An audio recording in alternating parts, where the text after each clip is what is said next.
Story 1. The Husband. One night we got a call to do a wellness check on someone who had dialed 911 but didn't respond to the operator. We pulled up to the address, and the house looks perfectly quaint, and a little old lady greets us at the door. We asked her if she knew who had placed the call, but she told us that she was alone in the house and had been since her husband had died. She hadn't called 911. We barely got back to the station before the call comes in again. Same address as before, same circumstances. It was a call, but no one was on the other end. So we drive back out there, and we talk to that little old lady again, and then we leave. We get back to the station again. Same call, same address, no response. We drive out there again, believing that the little old lady must be confused or something. This time, we pull into the driveway, and the old lady wasn't at the door to greet us. There was no reply at the door, but it was unlocked. So we opened the door and took a peek inside. We found the old lady on the floor, and she wasn't breathing. We rushed in to help her and to get her to the hospital in stable condition. She woke up in the ambulance, and she was still claiming that she wasn't the one who called 911, and we had arrived almost immediately after she had fallen. It was just a 15-minute drive from her house to the station.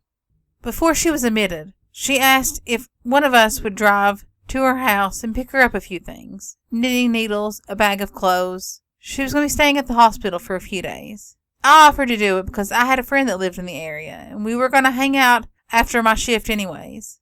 I pick up my friend, and we drive to the lady's house. I ran inside to grab a bag and her knitting supplies, and my buddy stayed in the car.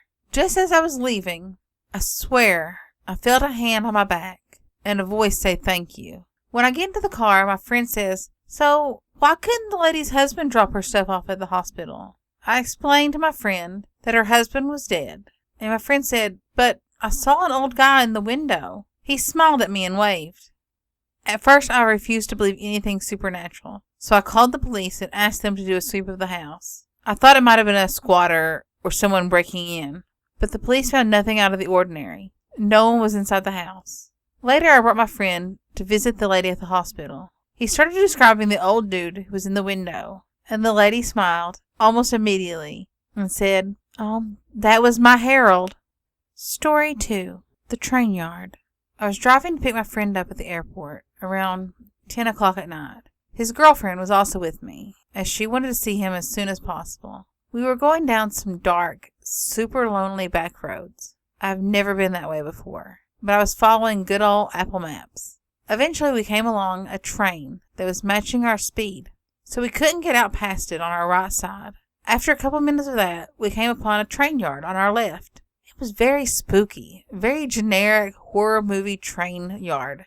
Nothing crazy yet, except for the fact that it went on and on and on. We probably spent 10 minutes of driving at 45 miles an hour down a dark back road with a train yard on our left and a train blocking our right view. Eventually, we made it back to society. We picked up my friend from the airport, and we told him all about our spooky train yard and the train, and we were excited for the drive back to show him how much of a generic horror movie film style train yard this was. We drove back down the same roads, and it wasn't there. We never passed a train yard. There were no trains and no train tracks on our opposite side. My friend's girlfriend and I flipped out. We swore up and down that we drove right along the train yard for a long time. Also, the drive home felt much shorter. Story 3. Ashes, ashes. I don't smoke, and I don't have many friends who do, but I keep several ashtrays at home, just in case. So one day, about a year or so ago, I was looking for some papers, and I found one of those ashtrays in one of the cupboards. It was completely empty and clean. I was pretty busy that day, so instead of putting the ashtray back in the cupboard, I laid it down on the kitchen table and went to do some repair work in the garage.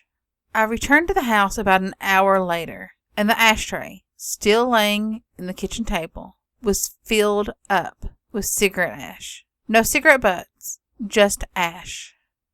I could smell a faint scent of cigarette smoke in the house, but definitely not as strong as I would expect, judging from the amount of ash in the ashtray. Like I said, the ashtray was completely empty and clean when I found it and put it on the table. I took a kitchen knife and I carefully searched the entire house. Nobody was there. I checked all the doors and windows. They were all locked. Then I searched the house again, checking to see if any cash or valuable items were missing. But everything was there. Everything was in its place. I called all my friends, even the non-smokers, and asked them if they happened to drop by my house that day. They all said no. I inspected the locks for damage. There didn't appear to be any. I changed my locks, just in case, and I had trouble sleeping for days afterwards. I actually stored the ashes in a bag, and I still have them. I keep them in a drawer, just in case of what, I don't know. I doubt I will actually resolve or prove anything. The day after this bizarre incident, a murder took place in my neighborhood. A girl with a history of drug abuse and other issues stabbed a convenience store clerk to death following an argument over a pack of cigarettes. I know it's unrelated, but sometimes I wonder. Story 4. The movies.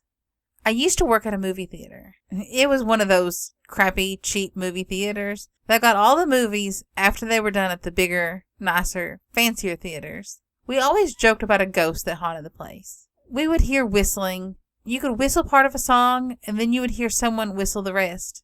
We kind of just joked about it, and then went on with our lives. One day, I was up in the projection area, and I heard someone say my name. I yelled back, "What?" But there was no answer. I walked downstairs and asked my coworkers what they wanted. They were slammed busy at the front desk lobby area. No one had come upstairs. Fine, whatever. It could be explained, right? Maybe I'm just hearing things.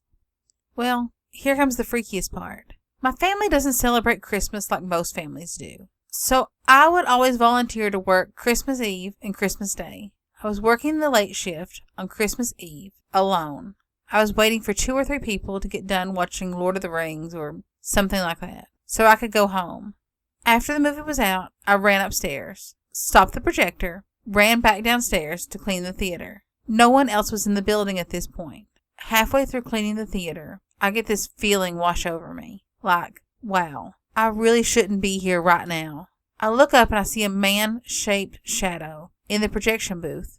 I ran out of the theater, turned off all the lights, and ran out the door.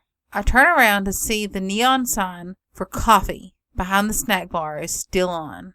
I work up my courage and run back inside to turn it off. Literally jumped over the counter, turned it off, jumped back over the counter to the door. By the time I'm out the door, I turn back around to see the light flicker on again. What? I run back in. I turn it off again. To my right, I see a flash of light come from the middle of the dark lobby. I turned, I ran, and I never looked back.